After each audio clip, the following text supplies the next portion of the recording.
अस्सलाम वालेकुम दोस्तों, कैसे हैं दोस्तों। डेटाबेसिस के एडवांस कोर्स की एक नई वीडियो में मैं आप सब लोगों को खुशामदीद कहता हूँ। दोस्तों, आज की वीडियो में हम बात करेंगे कि स्ट्रक्चरल डिपेंडेंस क्या होती है और उसके मुकाबले में डेटा डिपेंडेंस क्या होती है। दोनों को आपस में कंपेयर भी करेंगे। तो दोस्तों, लास्ट टाइम हम कंप्यूटराइज बेस्ड फाइल सिस्टम की कुछ ड्रॉबैक्स या कुछ उनकी खामियां या प्रॉब्लम्स के बारे में बात कर रहे थे। तो उसके दरमियान में मैंने एक बात की थी कि हमें बहुत ज़्यादा एक्सटेंसिव प्रोग्रामिंग करनी पड़ती है। ठीक है, एक्सटेंसिव प्रोग्रामिंग क्यों करनी पड़ती है कि हमें अमूमन ना जो हमारा जो फाइल का स्ट्रक्चर है वो जब हम चेंज करते हैं तो काफ़ी सारे ज़्यादा हमें प्रॉब्लम्स आती हैं। ठीक है, सपोज़ हम इसके स्ट्रक्चर में सिर्फ एक फील्ड को ही अगर चेंज करना चाहें तो हमें काफ़ी सारे स्टेप्स करने पड़ते हैं। जैसे कि मैं आप लोगों को कुछ स्टेप दिखा देता हूँ कि कौन से स्टेप होते हैं फाइल स्ट्रक्चर के। फाइल स्ट्रक्चर के स्टेप बताने से पहले मैं आप लोगों को स्ट्रक्चर दिखा देता हूँ कि स्ट्रक्चर सिंपली होता क्या है। तो स्ट्रक्चर मैं आप लोगों को दिखा देता हूँ। स्ट्रक्चर एक टेबल का फॉर्मेट की तरह होता है स्ट्रक्चर, जिसके अंदर हम अपना डेटा पॉपुलेट करते हैं। ठीक है, यानी उसके अंदर हम इस तरह करते हैं कि अपना जो डेटा है, ठीक है, वो पॉपुलेट करते हैं, अपना डेटा एंटर करते हैं। तो जो पहले से एक बना बनाया टेबल या स्ट्रक्चर होता है उसको हम स्ट्रक्चर कहते हैं। ठीक है, तो यानी जो हम मकान है उसका एक नक्शा बनाते हैं तो उसको हम अपने मकान का एक स्ट्रक्चर कह सकते हैं। ठीक है, उसके बाद हम उसके अंदर जो कुछ करना होता है कर सकते हैं। ठीक है, दीवारें वगैरह हैं तो हम कह सकते हैं ये स्ट्रक्चर है। उसके अंदर हम पेंट करें, जो मर्जी करें, वो हमारा काम है। कितने लोग रहेंगे, क्या रहेंगे, वो डेटा है। ठीक है, यानी जो मेन बिल्डिंग का स्ट्रक्चर है वो एक उसकी दीवारें वगैरह ये सारा कुछ स्ट्रक्चर है। ठीक है, तो सिमिलरली टेबल का या कंप्यूटराइज बेस्ड फाइल सिस्टम में स्ट्रक्चर भी यही होता है, जो कि बताता है कि इसके अंदर किस किस्म का डेटा स्टोर होगा। जैसे यहाँ student name, student address, student का जिप कोड, उसने कितने मार्क्स दिए हैं, टोटल मार्क्स कितने और परसेंटेज दिए हैं। और डेटा क्या है, जैसा कि मैंने आप लोगों को दिखाया कि डेटा ये है। ठीक है, इसके अंदर और भी बहुत सारा डेटा आ सकता है जो कि मैं सपोज यहाँ से कॉपी कर लेता हूँ। डेटा पूरा आपको पॉपुलेट करके दिखाता हूँ। सपोज ये पूरा एक स्ट्रक्चर है जिसके अंदर डेटा पॉपुलेट हुआ पड़ा है। ठीक है, और अगर हमें इसके अंदर डेटाबेसेस में तो चले चेंजेस वगैरह करते रहते हैं, लेकिन अगर कंप्यूटराइज बेस्ड फाइल सिस्टम पर अगर इसके स्टूडेंट नेम है, इसको अगर हम फर्स्ट नेम और लास्ट नेम ही करना हो तो हमें काफ़ी सारी चेंजेस करनी पड़ती हैं। और जो उसके ऊपर प्रोग्राम रन कर रहे होते हैं, जो को रीड कर रहे होते हैं, उनको भी काफ़ी सारी प्रॉब्लम्स आती हैं। तो मैं इस तरह करता हूँ कि आप लोगों को पहले स्टेप दिखा देता हूँ कि अगर किसी प्रोग्राम का हमें स्ट्रक्चर चेंज करना हो तो हमें कौन कौन से स्टेप करने पड़ते हैं। सबसे पहला होता है कि हमें ओरिजिनल फाइल रीड करनी पड़ती है, जो कि ओरिजिनल फाइल ये है। ठीक है, और उसके बाद हम इस तरह कर लेते हैं कि नए अपने डेटा को नए स्ट्रक्चर के हिसाब से ट्रांसफॉर्म करते हैं। ठीक है, तो ये तो नया स्ट्रक्चर हो गया। ठीक है, उसके हिसाब से हम डेटा को अपने को ट्रांसफॉर्म करना चाहते हैं। ठीक है, सपोज ये हमारा नया स्ट्रक्चर है जिसके अंदर हमने स्टूडेंट को फर्स्ट नेम और लास्ट नेम अलग अलग कर दिया है। ठीक है, तो अब हमें इस तरह करना पड़ता है कि उसे नए स्ट्रक्चर के हिसाब से कन्वर्ट करना है। तो नए स्ट्रक्चर के हिसाब से डेटा को किस तरीके से कन्वर्ट करना है वो बड़ा सिंपल है। जैसे student name, student first name और लास्ट नेम है, स्टूडेंट एड्रेस, स्टूडेंट जेब, ये बाकी चीज़ें वैसी की वैसी रहेंगी। ठीक है, हमें सिर्फ और सिर्फ स्टूडेंट का नेम को फर्स्ट नेम और लास्ट नेम में कन्वर्ट करना होगा। सपोज ये हमारा डेटा आ चुका है। ठीक है, मैं इसको थोड़ा सा छोटा कर लेता हूँ। फॉर्मेट, सपोज ये हमारा डेटा, इसको मैं थोड़ा सा और बड़ा कर लेता हूँ ताकि हमारा डेटा थोड़ा क्लियर नज़र आ जाए।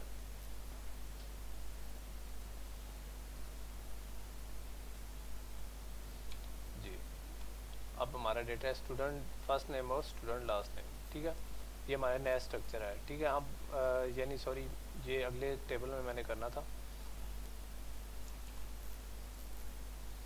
सपोज ये है। अब मैं इस तरह करना चाहता हूँ कि जो हमारा नया स्ट्रक्चर है उसके अंदर अपने डेटा को कन्वर्ट करना चाहता हूँ। तो दोस्तों, मेरे पास स्टूडेंट नेम है, उसको फर्स्ट नेम और लास्ट नेम के हिसाब से कन्वर्ट करना चाहता हूँ। ठीक है, तो उसके बाद मैं इस तरह कर लेता हूँ कि फर्स्ट नेम और लास्ट नेम में कन्वर्ट करने के लिए क्या करूँगा, अपने डेटा को कन्वर्ट करूँगा नए स्ट्रक्चर में डालने के लिए। ठीक है, ठीक है, नया स्ट्रक्चर हमारा ऑलमोस्ट खाली है। ठीक है, बाद में करते हैं इसके ऊपर काम। और इस तरह कर लेता हूँ कि जो हमारा डेटा है उसको नए स्ट्रक्चर में कन्वर्ट कर देता हूँ। फर्स्ट नेम को फर्स्ट नेम और लास्ट नेम में कन्वर्ट करता हूँ। तो एसएफ में फर्स्ट नेम डालता हूँ विलियम। ठीक है, उसके नीचे वर्जीनिया है, और उसके बाद जॉन है, उसके बाद हमारे पास आ जाता है साइमन, एमा, केली, और इसके बाद हमारा सीन आ गया। इसी तरीके से हम इस तरह कर देते हैं कि उसके लास्ट नेम को कर लेते हैं बेरी, नैश, कैमरसन, डेविडसन, मिल्टन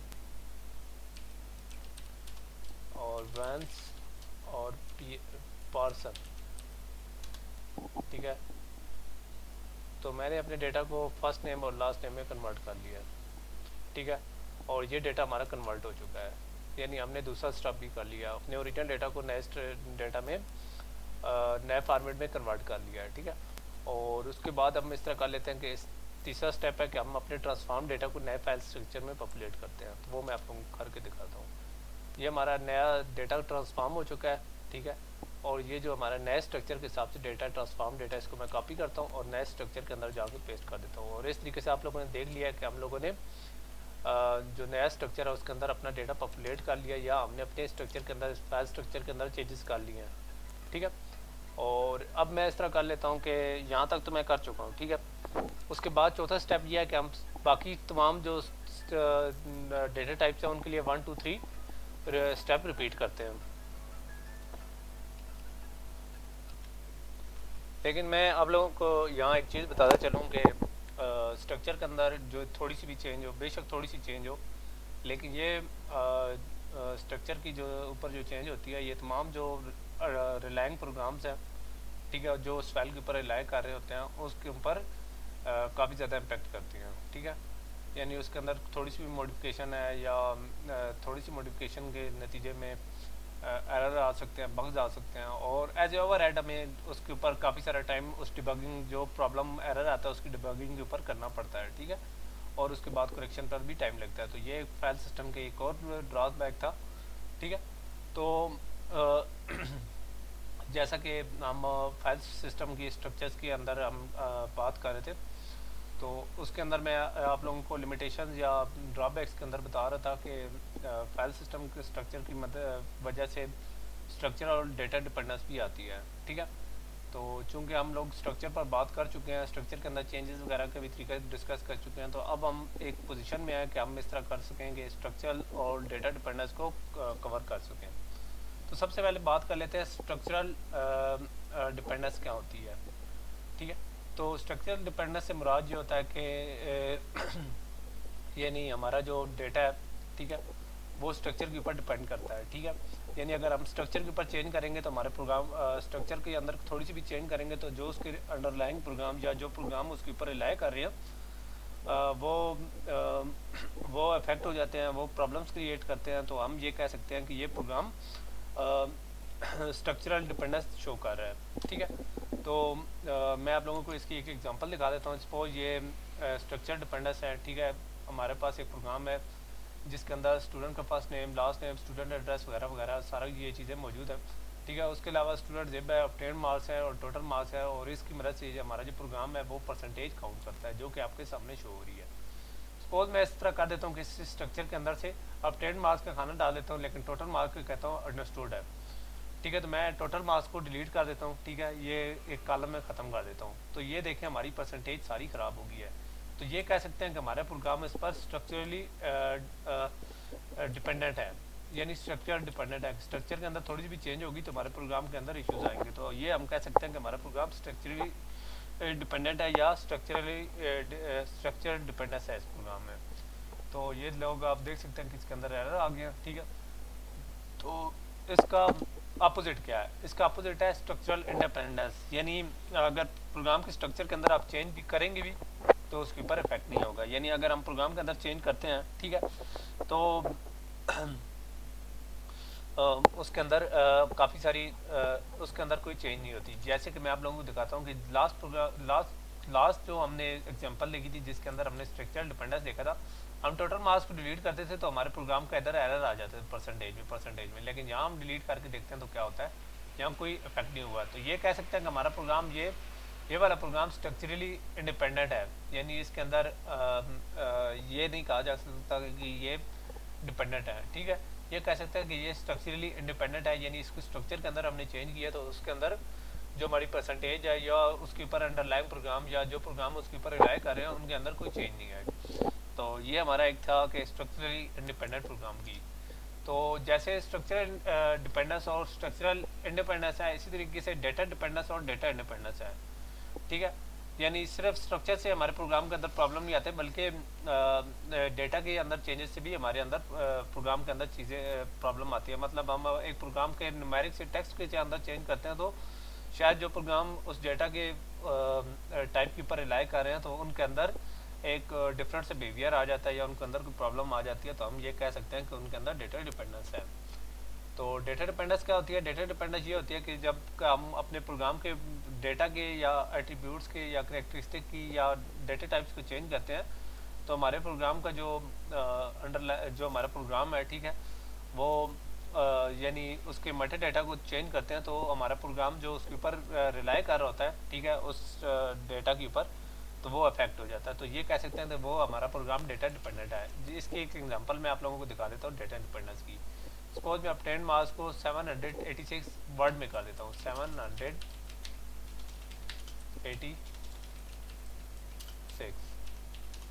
ये देखें हमारे प्रोग्राम के अंदर एरर आ गया। इसी तरीके से 900 करता हूँ तो ये मैं आप लोगों को पहले बड़ा कर देता हूँ, 900, 600, 350, उसके बाद 488 और इसके अंदर 599। यानी हमने सिर्फ डेटा टाइप चेंज की है, चीज़ें वही लिख रहा हूँ, लेकिन आप देख सकते हैं कि हमारे प्रोग्राम के अंदर ये प्रॉब्लम आ रही हैं। तो ये हमारे हो गया। तो ये कह सकते हैं कि हमारा जो प्रोग्राम है वो डेटा डिपेंडेंट है, यानी डेटा टाइप के ऊपर डिपेंडेंट है। सिमिलरली मैं इस तरह कर लेता हूँ कि उसके अपोजिट की बात कर लेता हूँ। इसका अपोजिट क्या होता है? इसका अपोजिट होता है डेटा इंडिपेंडेंस। ठीक है, तो सपोज हम अपने प्रोग्राम की डेटा टाइप को चेंज भी कर लेते हैं तो हमारे प्रोग्राम के अंदर कोई चेंज ना आए तो हम उसे कहते हैं कि ये डेटा इंडिपेंडेंस है। ठीक है, तो यहाँ मैं डिपेंडेंस की बजाय इंडिपेंडेंस कर देता हूँ। ये एक छोटी सी मिस्टेक मैंने कवर कर लिया। डेटा इंडिपेंडेंस में ये होता है कि अगर हम प्रोग्राम के डेटा टाइप को चेंज कर देते हैं, ठीक है, तो अगर यानी उसके डेटा की कोई उसके अंदर प्रॉब्लम नहीं आती। ठीक है, तो डेटा इंडिपेंडेंस मैं आप लोगों को दिखा देता हूँ। ठीक है, सपोज ये हमारा वही प्रोग्राम है। ठीक है, डेटा इंडिपेंडेंस इसके अंदर मैं इस तरह कर लेता हूँ कि ये जो टोटल मार्क्स है इनकी डेटा टाइप्स को चेंज करके मैं इस तरह कर लेता हूँ कि डेट कर देता हूँ सपोज। लेकिन आप लोग देख सकते हैं कि हमारे प्रोग्राम के ऊपर कोई फ़र्क नहीं पड़ा।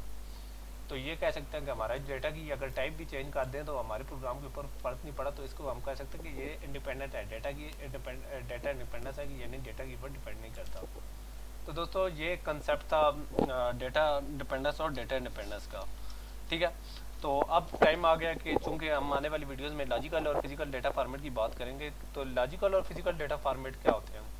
तो लॉजिकल डेटा फॉर्मेट वो होता है कि इंसान डेटा को कैसे देखता है। सपोज ये हमारा डेटा है, उसका मतलब एक नंबर है, ठीक है, 10 है। ठीक है, इंसान देखता है ये 10 लिखा हुआ है, तो ये एक इंसानी व्यू है या ह्यूमन व्यू है। ये एक इंसान डेटा को कैसे देखता है, 10 को हम इस तरीके से देखते हैं, तो इसको कह सकते हैं कि ये लॉजिकल व्यू है। लेकिन फिजिकल व्यू क्या होता है, डेटा फॉर्मेट क्या होता है? फिजिकल डेटा फॉर्मेट ये होता है कि कंप्यूटर के डेटा को कैसे प्रोसेस करता है। मतलब ये 10 है तो कंप्यूटर कैसे करेगा? कंप्यूटर इसको बाइनरी भी करेगा 1010, यानी इस तरीके से। तो इस तरीके से हम कह सकते हैं कि ये फिजिकल डेटा फॉर्मेट है। लॉजिकल से मुराद ये कि इंसान कैसे देखता है और फिजिकल से मुराद ये कि कंप्यूटर उससे कैसे प्रोसेस करता है। तो ये कुछ प्रॉब्लम्स हैं जिनको इंसान कंप्यूटर प्रोग्रामर या डेटाबेस स्पेशलिस्ट डेटा डिपेंडेंस या स्ट्रक्चरल डिपेंडेंस की प्रॉब्लम्स को फेस करते हैं जब वो इन फाइल स्ट्रक्चर को यूज़ करते हैं। ठीक है, तो ये अमूमन बहुत ज़्यादा प्रॉब्लम फेस कर रहे थे जो हमारे कंप्यूटर प्रोग्रामर थे जब वो कंप्यूटर बेस्ड डेटा सिस्टम को यूज़ कर रहे थे। तो दोस्तों आज की वीडियो के अंदर हमने स्ट्रक्चरल और डेटा डिपेंडेंस को देखा है। इंशाल्लाह नेक्स्ट वीडियो में हम डेटा रिडंडेंसी को कवर करेंगे कि डेटा रिडंडेंट किस तरह होता है और हम उसके किस तरीके से बच सकते हैं। बहरहाल वो भी एक file system computerize based file system की एक ड्रॉबैक है। ठीक है, तो इंशाल्लाह नेक्स्ट वीडियो में कवर करेंगे। तब तक के लिए इजाज़त दीजिए। अल्लाह हाफिज़।